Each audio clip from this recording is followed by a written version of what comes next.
गुस्सा, अल्लाह के हबीब अलैहिस्सलाम ने फरमाया मैं उसे पहलवान जानता हूँ जो गुस्से के वक़्त अपने आप पर कंट्रोल कर ले। उसे हुजूर ने पहलवान कहा। उसे शदीद गुस्सा आया, इश्तियाल दिलाया गया, सख्त लहजा हो सकता था, सब उसे आता है, लेकिन रब की रज़ा के लिए कंट्रोल कर गया। यहाँ तो ना असातिज़ा को लोग माफ़ी देते हैं, ना बुज़ुर्गों को देते हैं, ना वालदैन को देते हैं। क्यों जी? बाद में कहते हैं मुझे गुस्सा था। वो खुदा के बंदे, यही तो मकाम में जगह थी, मकाम था जहाँ इम्तिहान था थोड़ा सा। तो बुर्दबारी, गुस्से से दूरी। और तीसरी बात, अपनी ज़िंदगी हिकमत के साथ गुजारें। दानाई हुस्न है दीन का। नबी पाक ने सिर्फ कुरान नहीं सिखाया, वयुअल्लिमुकुमुल किताब वल हिकमा। हुजूर ने किताब भी सिखाई है और साथ हिकमत भी सिखाई। और अल्लाह के हबीब अलैहिस्सलाम ने फरमाया ये हिकमत और दानाई ये मोमिन की गुमशुदा मिरास है, जहाँ से मिले वहीं से ले लो।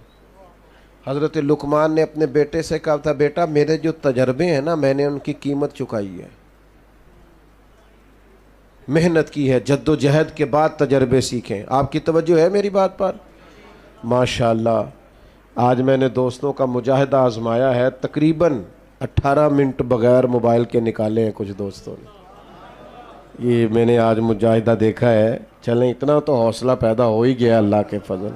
18-17 मिनट तकरीबन मेरे सामने खड़ी है, इतनी देर कुछ दोस्तों के मोबाइल रहे। चलें, इंशाअल्लाह ताला उम्मीद लग गई है आपके ये 30 भी हो ही जाएंगे किसी दिन इंशाअल्लाह। इतनी को देर निकलती है हमारी मोबाइल के। अल्लाह सलामती अता करे आप। बस बात भी समेटने लगा हूँ, आप गौर फरमाइएगा।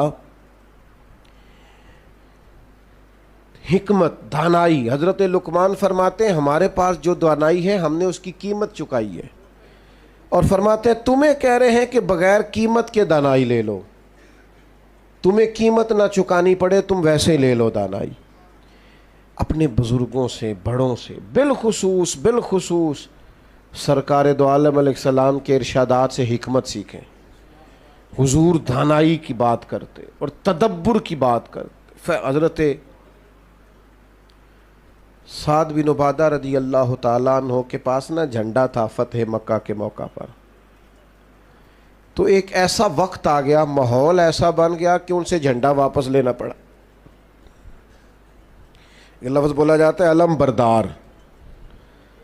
तो गज़वात के अंदर, जंगों के अंदर किसी के हाथ में, जिसके हाथ में झंडा होता था, जो अलम बरदार होता था, एक अहम पोस्ट पर होता था, आगे आगे चलता था। और ये इतना अहम काम था कि जंगे मौता के मौके पर सरकार ने नसीहत फरमाई थी, अगर फ़लाँ शहीद हो जाए तो झंडा फ़लाँ के हाथ में, फ़लाँ शहीद हो जाए तो फ़लाँ के हाथ। ये अहम काम था।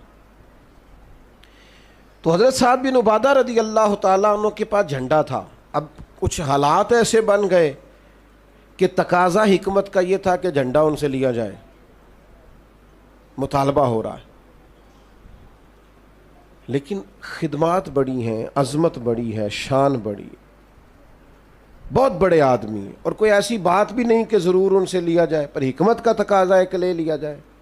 अब क्या किया जाए, कैसे झंडा मांगा जाए? तो चंद लोगों ने मुतालबा किया कि आप यूँ करें, इनसे झंडा वापस लें। अब ये मेरे रसूल करीम का तरीक़ा देखो। हुज़ूर ने फरमाया कोई मसला नहीं, झंडा ले लेते हैं साथ से।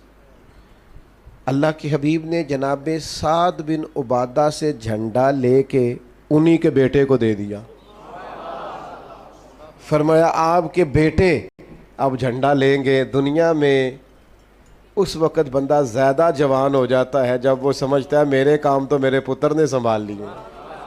तो मौज बन गई है, अब तो ये वो सीट पे आ गया है, कमाल हो गई, खैर सल्ला। अब तो बजाय इसके कि हज़रत साद बिन उबादा परेशान होते कि मुझसे ले लिया है, वो पहले से भी ज़्यादा राज़ी हो गए। क्या कमाल होगी। अब वो लोग भी हुजूर की हिकमत पर अश कर उठे, जिन्होंने ये अर्ज़ पेश की थी, कहा या रसूलल्लाह ये तो कमाल हो गई है। क्या तदब्बुर है, क्या फ़हम व फ़िरासत है, क्या दानाई है, क्या हिकमत है। हम ना ज़िंदगी गुजारते हैं लेकिन दानाइयों को शामिल नहीं करते। तो एक दोस्त अपने बच्चे को एक दफ़ा दम कराने ले आए बुज़ुर्ग, तो उनके सामने शुरू हो गए, कहने लगे ये तो बड़ा बेवकूफ़ है, नादान है, ज़िद्दी है, ना पढ़ता है ना कोई काम करता है। तो मैंने उनसे कहा आप तो बड़े सख्त इसके बारे में राय रखते हैं। कहने लगे बाकी भाई ठीक है, ये पता नहीं बच्चा किस पे चला गया। तो मैंने कहा मेहरबानी फरमाइएगा, आज के बाद आपने इसके सामने नहीं कहना तो ज़िद्दी है, ये तो पक्का हो जाएगा बेचारा। ये कहेगा मैं को अलग हूँ बहन भाइयों से। अपनी औलाद की तरबियत करें तो गैर महसूस तरीके से करें। इस तरह उनको टारगेट करना, तुम्हारा कुछ नहीं हो सकता, तुम कभी ठीक नहीं हो सकते, साडा कबीला तो नहीं ना आगे जा सकता, ये आप क्या कर रहे हैं? आप इसको पक्का कर रहे हैं कि नाकाम हो जाए। औलाद है, बेटा है, बेटी है, इनके रवैये को सख्त थोड़ी किया जाएगा। इनको तो इस तरीके से समझाया जाएगा कि काम भी हो जाए, इन्हें पता भी ना चले हमें समझाया जा रहा है। इस तरीके से मेरे अब्बा जी कहा करते थे, बाला नु काम दसो तू बेहतर है, काम आप करना शुरू कर दो। वो खुद उठ के आ जाए कि तुसी बवो मैं करना। तो नहीं पुत्र तू थके आया है, केड़ा को काम में मैं कर लेना है, तू बैठ। तो कहते नहीं अब्बा जी आप क्यों करेंगे, मैं को नहीं थकया, तुसी बैठो मैं करदा। आप दानाई के साथ चीज़ों को लेके चलें। लेकिन वो किसी वक्त हमें खिताब करने का शौक़ हुआ होता है तो बस वो बेचारे बेटे की क्लास लग जाती है। वो फिर बच्चे शिकायत करते हैं, कहते हैं हमारे घर में तो बात शुरू होती है तो कई कई हफ्ते ख़त्म भी नहीं होती। वो अब्बा जी बाहर भी किसी का गुस्सा हो तो घेर घार के घर ले आते, फिर नाराज़ हो रहे हो मेरे नाल, थोड़े थोड़े घूरते हैं आप और दाएं बाएं देखते हैं। मस्जिद में बैठा हूँ, किसी बेटे ने शिकायत नहीं लगाई। मैं तो ओवरऑल आपको बात समझा रहा हूँ। खुदारा ये हमारे बच्चे हैं, इन फूलों को हमने सजाना है। अगर कोई जड़ी बूटी हो गए ना तो अच्छा किसान वो होता है जो दवाई टाइम पे लगाए, जो खाद टाइम पे डाले, शिकवा ना करे, ज़िद ना करे। तो मेरे अज़ीज़, एक तो मिजाज में बुर्दबारी लाएं, ये इखलाक का आला नमूना।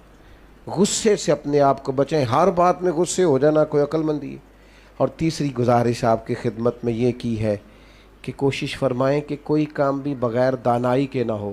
मैं बात ख़त्म करने लगा हूँ। एक कौल है मौला अली शेर खुदा का,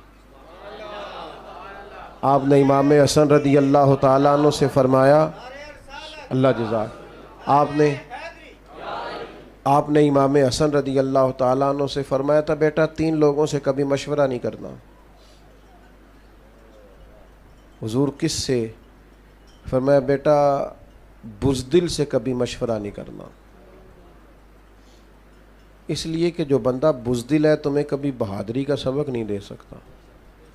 और दूसरा आपने इरशाद फरमाया था कि बेटा बख़ील से कभी मशवरा नहीं करना, बख़ील से कभी मशवरा, कंजूस है ना, फरमाया उससे कभी मशवरा ना करना, इसलिए कि जिसका दिल बड़ा नहीं ना होता उसका दिमाग कैसे बड़ा हो सकता है।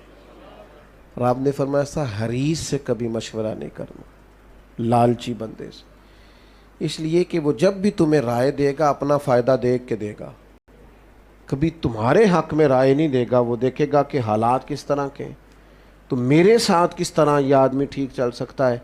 ये दानाई है, हिकमत है।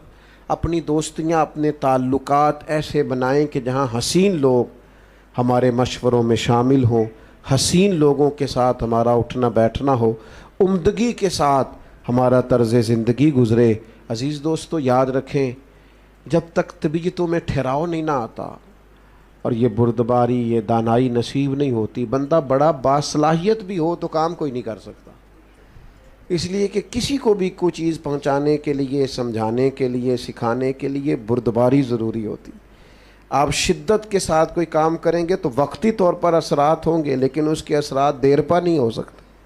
आप देर पा वो काम करते हैं जो तहम्मुल के साथ, बुर्दबारी के साथ, ठहराव के साथ। हाँ, कुछ कामों में जल्दी करने का हुक्म है। फरमाया नमाज का वक्त आ जाए तो जल्दी पढ़ लो, बेटी बेटे का मुनासिब रिश्ता मिल जाए तो जल्दी कर लो, किसी की रकम देनी हो, पैसे मिल जाएं तो अदा करने में जल्दी करो, किसी का इंतकाल हो जाए तो तदफीन करने में। तो इन 4 कामों में जल्दी का हुक्म है ना। बाकी तो फरमाया ठहर ठहर के करो, इत्मीनान से करो, करार से करो, सुकून से करो। अल्लाह के हुजूर अर्ज़ गुज़ार हूँ, मालिक हमारी इस हाज़िरी को अपनी बारगाह में कबूल फरमाए। और अल्लाह तबारक व तआला अपनी ख़ास रहमतों से हमें सरकार के खुल्क़ अज़ीम की खैरात अता फ़रमाए।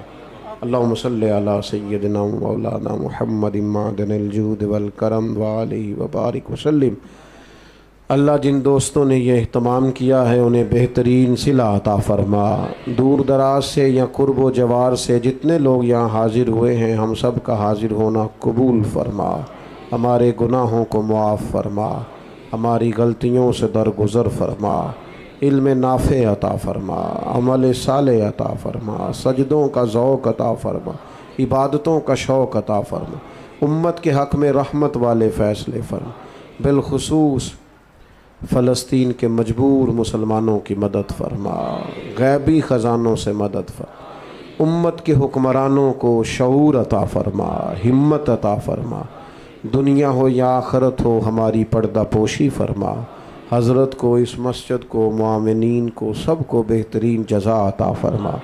अल्लाहुम्मा इन्ना नसअलुकल अफ़्वा वल आफ़ियत फ़िद्दीन वद्दुनिया वल आख़िरा।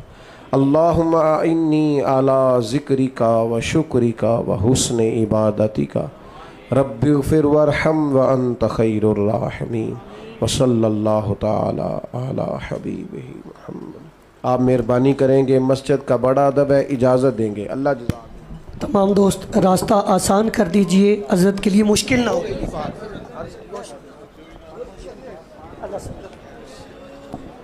दोस्तों से गुजारिश, आगे होने की कोशिश ना करें। मेहमान हैं, हमारे सर का ताज हैं, और अगर मेहमानों की कदर करना जानते हैं तो उनके लिए रास्ता आसान कीजिए, ना कि मुश्किल कीजिए।